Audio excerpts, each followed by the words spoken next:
فرزند زہرا یہ حالات برے ہیں۔ کاشانۂ بصیرت ویب سائٹ، واٹس ایپ اور یوٹیوب چینل پر مشتمل ایک ایسا مکمل پلیٹ فارم جس پر محروم بصارت کے لیے بالخصوص اور تمام افراد کے لیے بالعموم سینکڑوں کی تعداد میں مستند اسلامی کتب دستیاب ہیں۔ لہذا گزارش ہے کہ آپ اپنی ذمہ داری نبھاتے ہوئے کاشانۂ بصیرت کی ویب سائٹ کو وزٹ، واٹس ایپ چینل کو فالو اور یوٹیوب چینل کو سبسکرائب کرنے کے ساتھ ساتھ بیل آئیکن کو پریس کیجیے تاکہ آپ علم کے حصول کے ساتھ ساتھ مذہب اہل بیت کی اشاعت میں بھی اہم کردار ادا کرتے رہیں۔ کاشانۂ بصیرت۔ حالات برے ہیں۔ بسم اللہ الرحمن الرحیم۔ السلام علیکم۔ میزان الحکمت کی جلد نمبر 8 کے ساتھ آپ سب کی خدمت میں حاضر ہیں۔ اب ہم اس سلسلے کا 21واں پارٹ جو ہے وہ آج ریکارڈ کرائیں گے۔ صفحہ نمبر 430 ہے اور اس سلسلے کی فصل نمبر 20 ہے، اور فصل نمبر 20 پہ جو موضوع اب ہم شروع کرنے والے ہیں اس کا عنوان ہے التقلید، یعنی تقلید، اور یہ اس کتاب کا موضوع نمبر 3416 ہے اور تقلید کے سلسلے کا موضوع نمبر 1 ہے۔ عربی میں ہیڈنگ دی گئی ہے التقلید المذموم، یعنی قابل مذمت تقلید، اور یہ سورہ مائدہ کی آیت نمبر 104 سے اس موضوع کا آغاز ہو رہا ہے۔ آئیں ترجمہ اس کا پڑھتے ہیں۔ اور جب ان سے کہا جاتا ہے کہ ان کی طرف آؤ جو اللہ نے نازل کیا اور رسول کی طرف آؤ، تو کہتے ہیں کہ ہمارے لیے وہی کافی ہے جس پر ہم نے اپنے آباء و اجداد کو پایا، اگرچہ ان کے آباء و اجداد کچھ بھی نہ جانتے تھے اور نہ ہی ہدایت یافتہ تھے۔ اگلی جو آیت ہے وہ ہے سورہ زخرف کی آیت نمبر 23، اس کا ترجمہ پڑھتے ہیں۔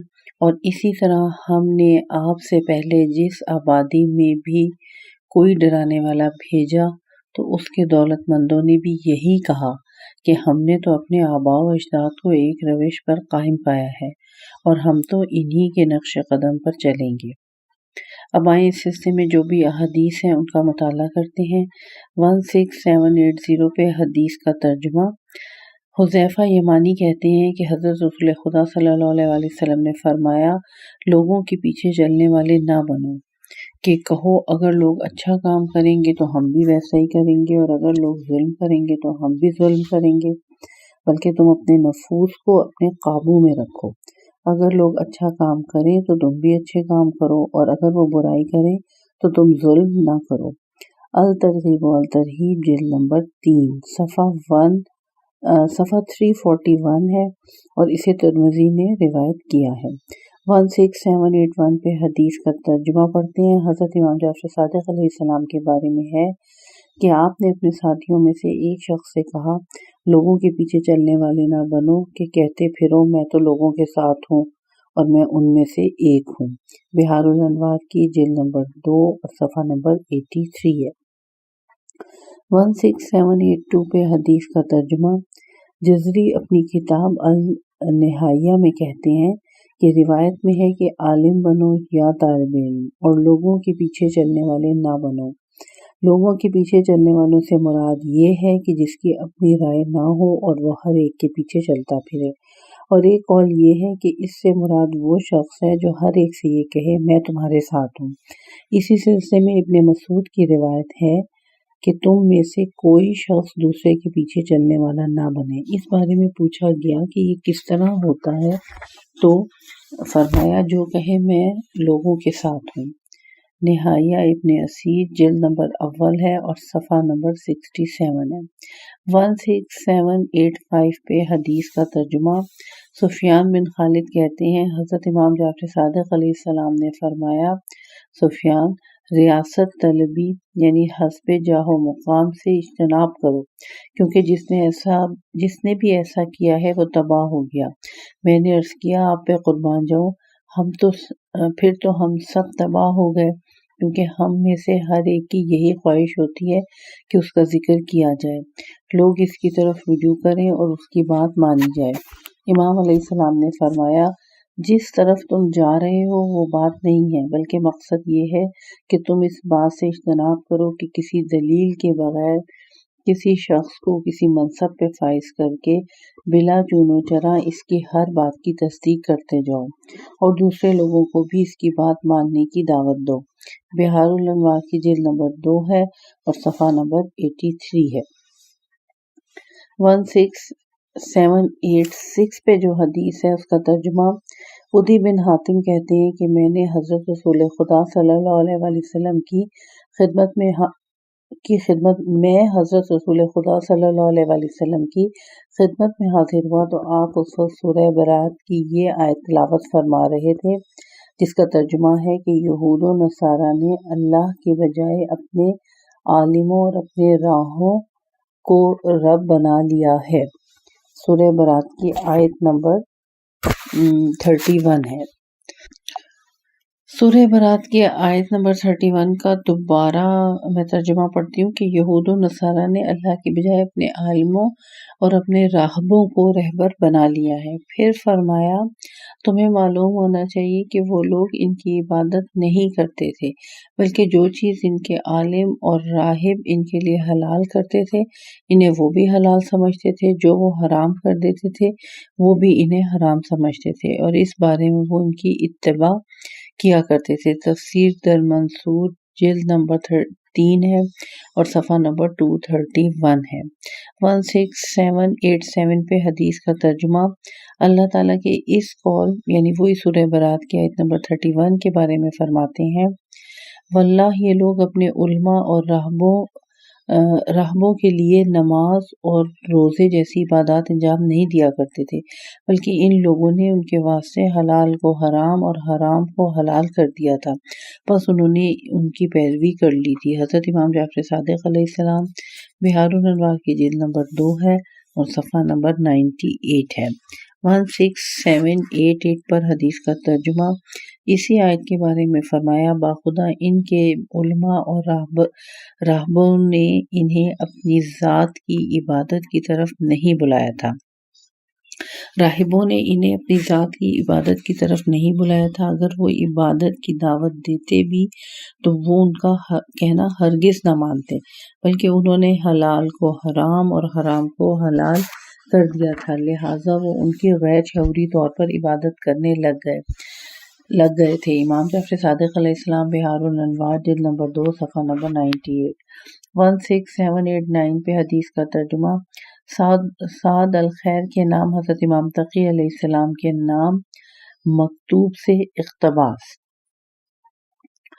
بس تم یہود و نصارہ کے علماء اور راہبوں کے کردار کو پہچانو کہ انہوں نے حلال کو حرام اور حرام کو حلال کے ساتھ ملا دیا، کتاب خدا کے چھپانے اس کی تحریف کے مرتکب ہوئے، اس سے ان کی تجارت نے انہیں کوئی فائدہ نہ پہنچایا اور نہ ہی وہ ہدایت یافتہ ہو سکے۔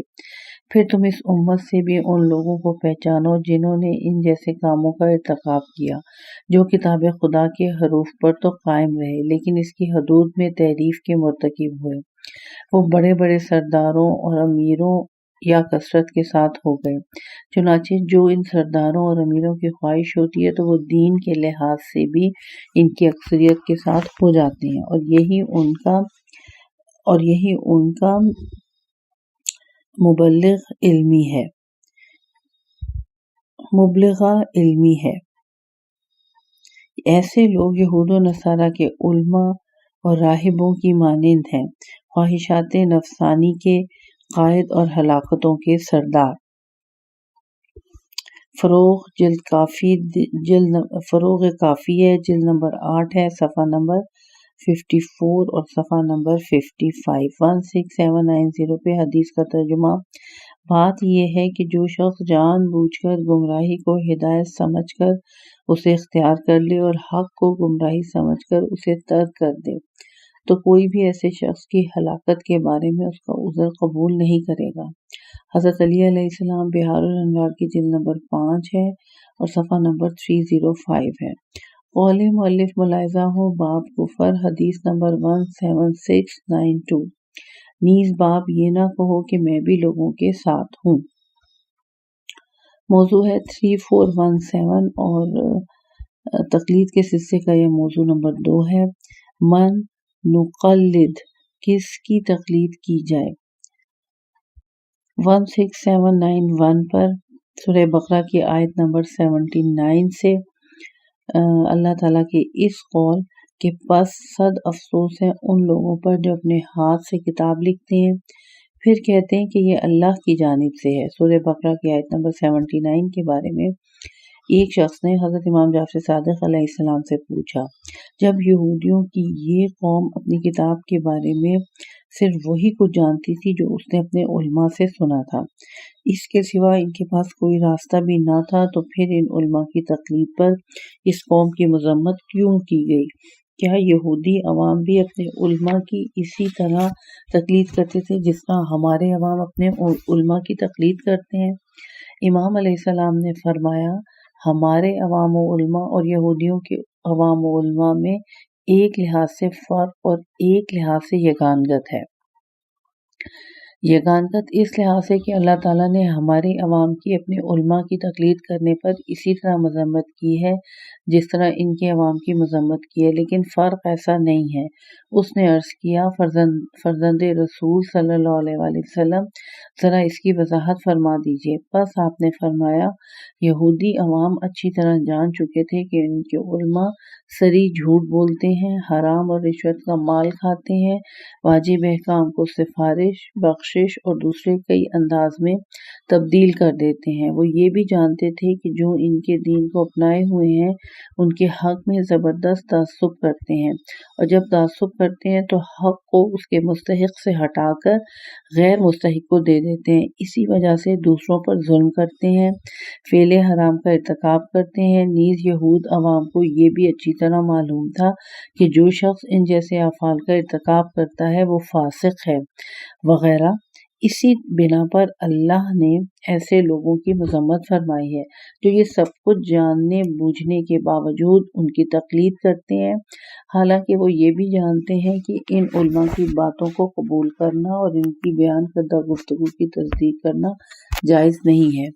اسی طرح ہماری اس امت کے عوام میں کہ جب اپنے فقہائے ظاہری فسق، شدید تعصب اور دنیا کے حرام کی طرف جھپٹنے کو اچھی طرح جانتے ہیں پھر بھی ان کی تقلید کرتے ہیں، لہذا ہمارے عوام میں بھی جو شخص ان جیسے فقہا کی تقلید کرے گا ان یہودیوں کی مانند ہوگا جن کی اللہ تعالیٰ نے فاسق فقہا کی تقلید کرنے کی وجہ سے مذمت فرمائی ہے۔ البتہ فقہا میں سے جو شخص اپنے آپ کو دنیوی اغراض سے بچانے والا، اپنے دین کا محافظ، اپنے نفسانی خواہشات کا مخالف اور اپنے خالق کے امر کا فرمانبردار ہو تو عوام کو چاہیے کہ اس کی تقلید کریں، لیکن ان صفات کے حامل ہمارے بعض فقہا ہیں، سب نہیں۔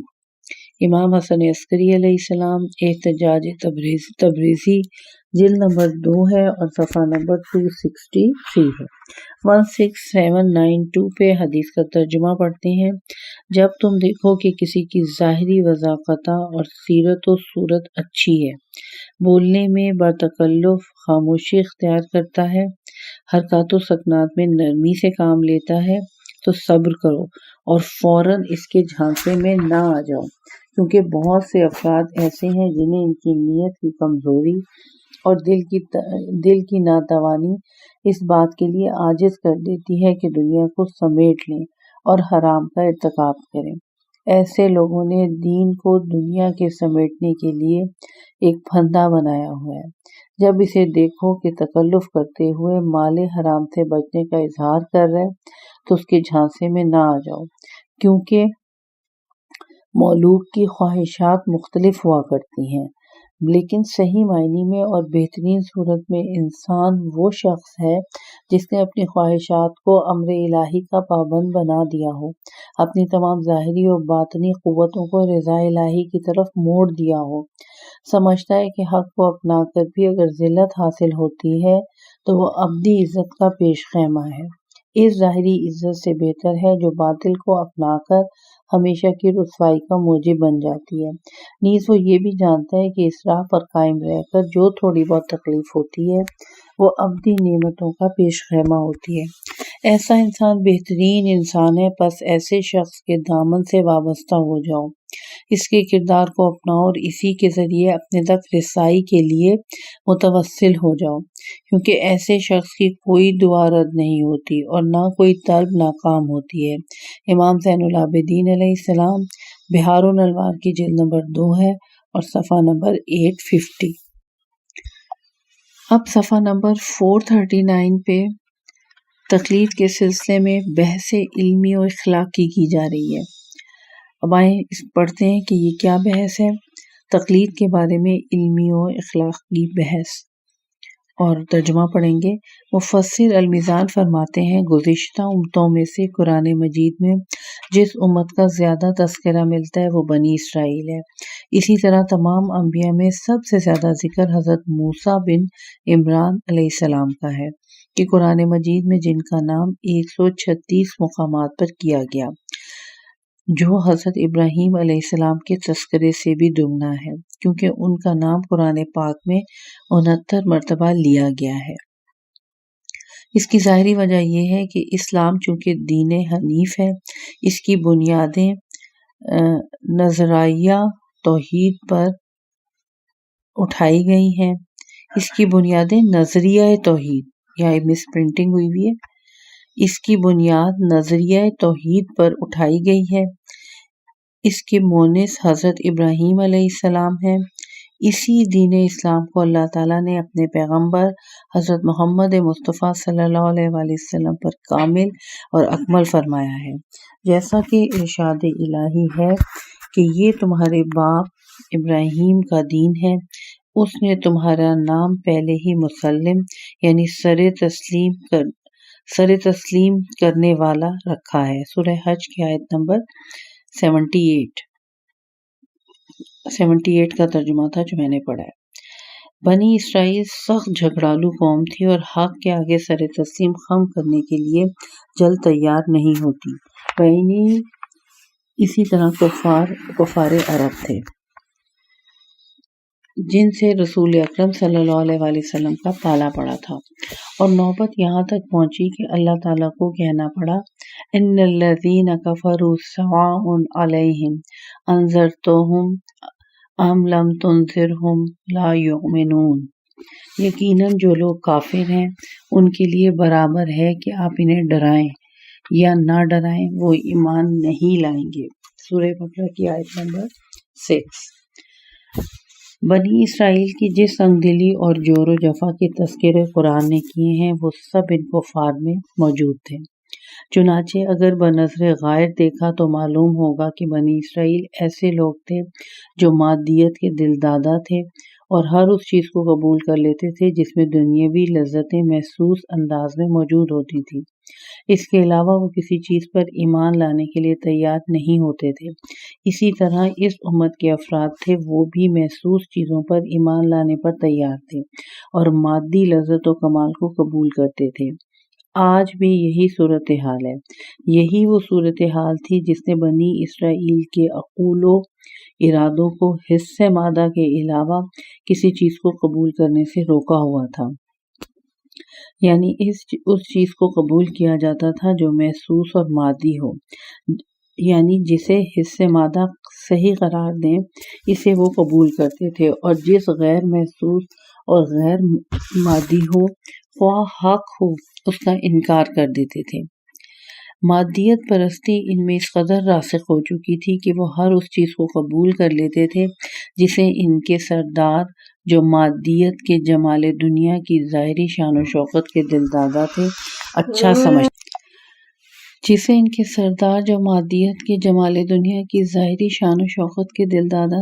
سمجھتے اور اپناتے تھے، خواہ وہ حق نہ بھی ہوتی تھی۔ اس کا نتیجہ یہ نکلا کہ ان کے قول و فعل میں تضاد پیدا ہو گیا اور وہ ہر طرح کی دوسری اتباع و پیروی کو اندھی تقلید کے نام سے موسوم کر کے اس کی مذمت کرنے لگے۔ خواہ وہ حقیقت میں شائستہ ہوتی، وہ لوگ دنیا داری کی ہر طرح کی پیروی کو قابل تعریف سمجھتے تھے، اگرچہ وہ حقیقت میں ناشنا ہوتی، لیکن چونکہ ان کی مادی خواہشات کو پورا کرتی تھی لہذا ان کے لیے قابل ستائش ہوتی۔ ان کی وجہ یہ تھی کہ وہ ایک طولانی مدت وار عرصے دراز سے مصریوں کے ذلت آمیز رویے کے شکار اور قید و بند میں جکڑے رہے تھے اور ان کی طرف سے ڈھائے جانے والے ہر طرح کے مظالم کو برداشت کرتے چلے آ رہے تھے۔ وہ ان کو طرح طرح کے عذاب میں مبتلا کیے ہوئے تھے، ان کے لڑکوں کو قتل کر دیتے تھے اور لڑکیوں کو زندہ رہنے دیتے تھے۔ اس طرح وہ ایک عظیم خدائی آزمائش میں مبتلا تھے۔ اس کا نتیجہ یہ نکلا کہ وہ انبیاء الہی اور علماء ربانی کے اور اوامر و نواہی کو آسانی سے قبول کرنے کے لیے تیار نہ تھے، حالانکہ اس میں ان کی دین و دنیا و معاش و معاد دونوں کی بھلائی تھی، جس کا نمونہ آپ حضرت موسیٰ علیہ السلام کے حالات میں ملاحظہ فرما سکتے ہیں کہ انہوں نے اپنے عظیم الشان پیغمبر موسیٰ اور دیگر انبیاء کے ساتھ کیا سلوک کیا، جبکہ وہ دنیا پرست اور مادیت کی دل دادہ جدید ثقافت حکمرانوں اور شہوت پرست فرما رواؤں کی آواز پر فوراً لبیک کہہ دیتے تھے۔ عصر حاضر میں بھی حق و حقیقت اسی مصیبت سے دوچار ہے، اور تہذیب نو کے نام سے مغرب کا دیا ہوا تحفہ دنیا کو حق و حقیقت سے کوسوں دور لے جا چکا ہے، اس لیے کہ اس کی بنیاد بھی حس اور مادہ پہ رکھی گئی ہے اور وہ اس سے ہٹ کر کسی اور دلیل کو قبول کرنے پر تیار نہیں۔ لیکن جہاں محسوس کی جانے والی مادی لذت موجود ہوتی وہاں کسی قسم کی دلیل اختیار نہیں کی جاتی۔ یہی وجہ ہے کہ اس سے انسانی فطرت کی دھجیاں اڑائی گئی ہیں اور معارف عالیہ اور اخلاق کے فاصلہ کا جنازہ نکل چکا ہے، جس کے نتیجے میں انسانیت سقوط کے دہانے پر پہنچ چکی ہے اور انسانی معاشرہ تباہی سے دوچار ہے۔ اب دیکھیے کہ آگے کیا ہوتا ہے۔ اس کے برعکس اخلاقیات کی بحث اس کے خلاف فیصلہ دیتی ہے۔ وہ یوں کہ نہ تو ہر دلیل مطلوب و مرغوب ہوتی ہے اور نہ ہی یہ تقلید ناپسندیدہ و قابل مذمت۔ یہ اس لیے کہ بنی نوع انسان اپنے انسان ہونے کی وجہ سے ہمیشہ اپنے ارادی افعال کی وجہ سے جو فکر و ارادے پر موقوف ہوتے ہیں کمال حیات کی طرف ہیں، رواں دواں ہیں۔ ان افعال کا وجود غور و فکر کے نتیجے میں عمل میں آتا ہے اور یہ غور و فکر ہی ہے جو کمال جودی کی واحد بنیاد ہے۔ لہٰذا ضروری ہے کہ انسان کے پاس عملی یا نظری تصدیقات موجود ہوں جن کے ذریعے وہ بالواسطہ یا بلا واسطہ کمال وجودی کی منزلوں تک جا پہنچے، جو ایسے قضیے ہوتے ہیں جن کے ذریعے ہم اپنے انفرادی و اجتماعی افعال کی وجوہات کو معلوم کر سکتے ہیں یا انہیں اپنے ذہن میں حاضر کر کے ان کا اظہار اپنے ہاں کے ذریعے خارج میں کر سکتے ہیں۔ یہ تو ایک بات ہے۔ اب آئیے دوسری طرف، انسانی فطرت میں یہ بات شامل ہے کہ وہ رونما ہونے والے واقعات کے بارے میں بحث و تمحیص و تجسس سے کام لیتا ہے، یا جب اس کے ذہن میں کچھ معلومات جمع ہو جاتی ہیں تو ذہن میں موجود معلومات کو خارج اس وقت تک افعال کے ذریعے وجود کا جامہ نہیں پہنا سکتا جب تک اس کے ذہن میں اس کی علت موجبہ موجود نہ ہو۔ وہ تصدیق نظری کو اس وقت تک قبول نہیں کرتا جب تک کسی طرح اس کی علت پر اسے اطمینان نہ ہو۔ چنانچہ یہ ہے انسان کا طریقہ کار ہے جس سے وہ انحراف نہیں کرتا۔ اگر کہیں ہم اس کے خلاف دیکھتے ہیں تو غور و فکر کر کے اس شبے کو حل کیا جا سکتا ہے اور اس کی علت کو پیدا کیا جا سکتا ہے۔ یہ ایک فطری امر ہے اور فطرت نہ تو بدلتی ہے اور نہ ہی اپنے فعل کے خلاف کرتی ہے۔ یہی چیز انسان کو اس کے فطری احتیاجات کی وجہ سے اس کی طاقت سے زیادہ فکری عمل تک جا پہنچاتی ہے۔ انسان کے فطری احتیاجات اس قدر زیادہ ہوتے ہیں جنہیں پورا کرنا کسی ایک فرد واحد کے بس میں نہیں ہوتا کہ وہ اپنی ذات پر بھروسہ کر کے کہ وہ اپنی ذات پر بھروسہ کر کے اپنی ذاتی طاقت کے بلبوتے پر انہیں حاصل کر سکے۔ لہٰذا فطرت اسے اجتماعیت اور معاشرتی زندگی بسر کرنے پر مجبور کر دیتی ہے، جو انسان کا مدنی الطبع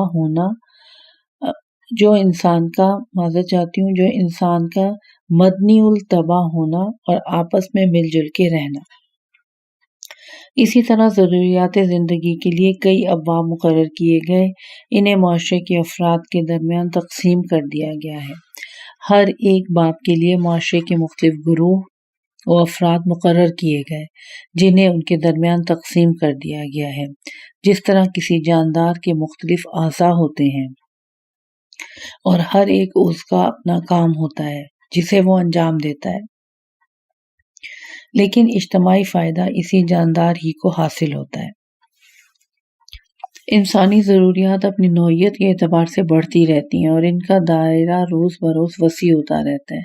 مختلف علوم و فنون، صنعتیں معرض وجود میں آتی رہتی ہیں، جن کے لیے صاحبان علم و دانش اور صنعت کے ماہرین میں سے ان کے لیے منحصین اسپیشلسٹ افراد کی تربیت کی جاتی ہے۔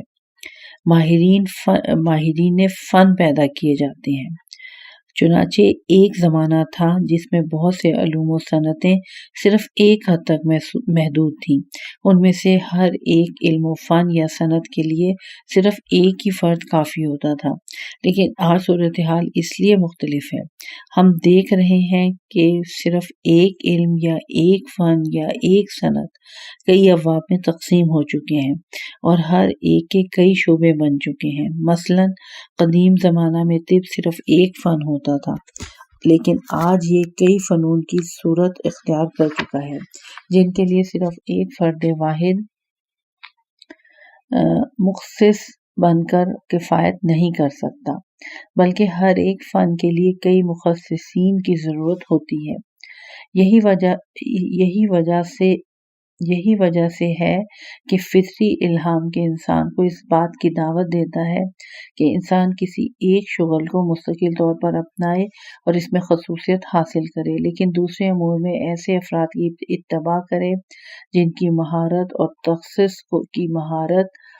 تخصص قابل اعتبار و موجب اعتماد ہوتی ہے۔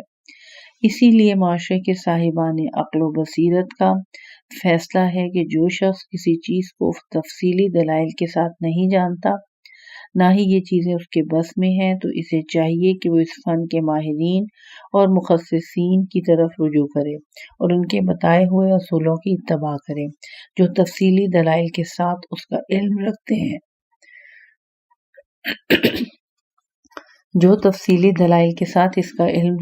اسی کا نام تقلید ہے۔ جیسا کہ انسان کی فطرت میں ہے کہ وہ اپنی وسعت کے مطابق کسی چیز کے علت و دلیل کو تفصیل سے جاننا چاہتا ہے، اسی طرح یہ بھی ضروری ہے کہ جن چیزوں کی تفصیلی دلائل کو نہیں جان سکتا، ان میں ماہرین اور مختصین کی طرف رجوع کرے۔ یہ بات بھی واضح ہے کہ انسان فطری طور پر لا علمی کی طرف رجحان پیدا نہیں کرتا، بلکہ علم ہی کی طرف راغب و مائل ہوتا ہے۔ اسی لیے فطری طور پر اجتہاد ضروری ہو جاتا ہے۔ جب اجتہاد اور تقلید میں فرق یہ ہے کہ انسان اپنی مقدور بھر کوشش کے ساتھ کسی امر کی علت و اسباب کے بارے میں تفصیلی چھان بین سے کام لیتا ہے، اجتہاد کہلاتا ہے۔ بے علم انسان جن امور کو تفصیلی طور پر نہیں جانتا، وہ ایسے جاننے والے کی طرف رجوع کرتا ہے جو ان امور کو تفصیلی طور پر جانتا ہو۔ اسی رجوع و اتباع کا نام تقلید ہے۔ یہ بات بالکل محال ہے کہ نوع انسانی میں سے کوئی شخص ایسا مل جائے جو ہر معاملے میں مستقل اور ہر بات کو تفصیل کے ساتھ جانتا ہو، جس پر انسانی زندگی کا دار و مدار ہے۔ یہ امر بھی بالکل محال ہے کہ نوع بشر میں کوئی شخص اتباع تقلید کے بغیر ہو۔ اگر کوئی شخص اس کے خلاف دعویٰ کرے یا اسے یہ باور ہو کہ وہ اپنی زندگی میں کسی کا مقلد نہیں ہے، تو یہ اس کی خود فریبی ہے اور وہ اپنے آپ کو دھوکہ دے رہا ہے۔ البتہ ان امور میں تقلید کی جائے گی جن کے علل و اسباب تک کسی ماہر فن کی رسائی ہو سکتی ہے۔ اسی طرح اسی طرح اجباد بھی ان امور کے بارے میں نہیں کیا جائے گا جن میں نہ تو وارد ہونے کی اجازت ہے اور نہ ہی انہیں اپنایا جا سکتا ہے۔ ایسے اوصاف رذیلہ کے بارے میں اجتہاد نہیں کیا جائے گا جو معاشرے کے لیے تباہکن اور بافضیلت تمدن کے لیے مہلک ہیں۔